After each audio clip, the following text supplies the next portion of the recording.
Hello दोस्तों, मैं देवेंद्र आपका स्वागत करता हूं आज की हमारी इस क्लास में।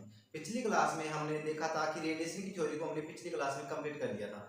अब हम पढ़ेंगे रेडिएशन से संबंधित जो एमसीक्यू बनते हैं वो, ठीक है। तो हमारा पहला क्वेश्चन रहेगा, when the fast moving electron eject the inner shell electron of the target atom the radiation produce is. कि जब फास्ट मूविंग इलेक्ट्रॉन किसी एटम के इनर सेल के इलेक्ट्रॉन को इजेक्ट करता है तो किस प्रकार की रेडिएशन प्रोड्यूस होती है।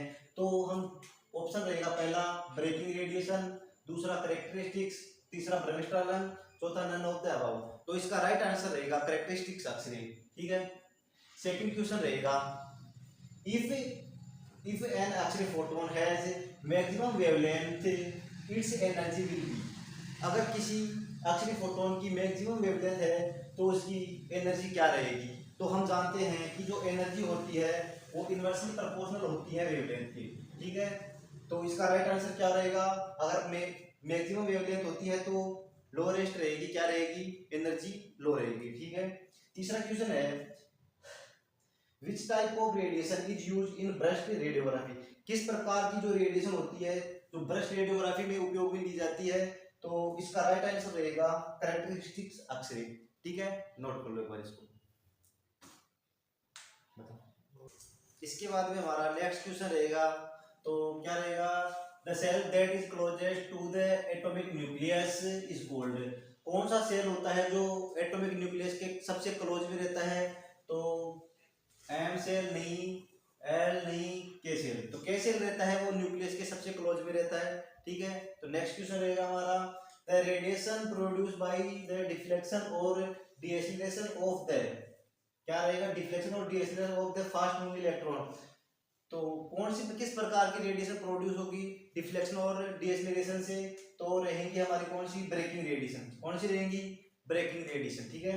नेक्स्ट क्वेश्चन हमारा रहेगा, the unit used to measure the energy of photon. Photon की एनर्जी को किस यूनिट के द्वारा मेजर किया जाता है, बेक्यूरेल के द्वारा नहीं, ग्रे के द्वारा नहीं। तीसरा रहेगा इलेक्ट्रॉन वोल्ट। इलेक्ट्रॉन वोल्ट के द्वारा फोटोन की एनर्जी को मेजर किया जाता है, ठीक है। नोट कर लो इसको, ठीक है। तो इसके बाद में नेक्स्ट क्वेश्चन रहेगा हमारा, what is the unity of intensity of X-ray beam. X-ray beam की जो इंटेंसिटी होती है वो क्या होती है, रोंटगन पर मिनट, क्यूरी पर केजी, या फिर क्यूरी, या फिर बोथ ऑफ ए और बी। तो इसका राइट आंसर होगा बोथ ए और बी, ठीक है। इसके बाद में हमारा नेक्स्ट क्वेश्चन रहेगा, the amount of energy carried by each quantum और फोटोन। जो हमको एनर्जी प्राप्त होती है क्वांटम और फोटोन से वो किससे रिलेटेड रहती है। तो इसका राइट आंसर रहेगा हमारा फ्रीक्वेंसी ऑफ रेडिएशन, ठीक है। इसके बाद में हमारा नेक्स्ट क्वेश्चन रहेगा, the what is velocity of electromagnetic radiation in vacuum. Vacuum के अंदर इलेक्ट्रोमैग्नेटिक रेडिएशन की जो वेलोसिटी होती है वो क्या रहती है, 3 × 10⁻³ नहीं, ये भी नहीं, ये होती है, ठीक है, 3 × 10⁸, ठीक है। एक बार नोट कर लो इसको। इसके बाद में हमारा नेक्स्ट क्वेश्चन रहेगा, द एनर्जी ऑफ ब्रह्मस्टारलंग फोटोन। जो ब्रह्मस्टारलंग एक्स-रे की फोटोन की जो एनर्जी होती है वो किस पर डिपेंड करती है, ठीक है।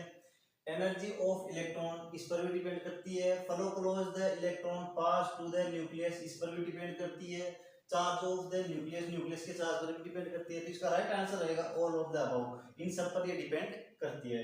नेक्स्ट क्वेश्चन हमारा रहेगा, the binding energy of electron in the K shell. K shell की जो बाइंडिंग एनर्जी होती है वो क्या होती है, टंगस्टन के लिए। तो टंगस्टन के लिए केसेल की बाइंडिंग एनर्जी होती है 70 किलो इलेक्ट्रॉन वोल्ट, ठीक है। इसके बाद में हमारा नेक्स्ट क्वेश्चन रहेगा, the binding energy of electron in L shell. L shell के लिए हमारी बाइंडिंग एनर्जी टंगस्टन के लिए क्या होती है, तो उसके लिए रहती है 11 किलो इलेक्ट्रॉन वोल्ट, ठीक है। एक बार नोट कर लो इसको।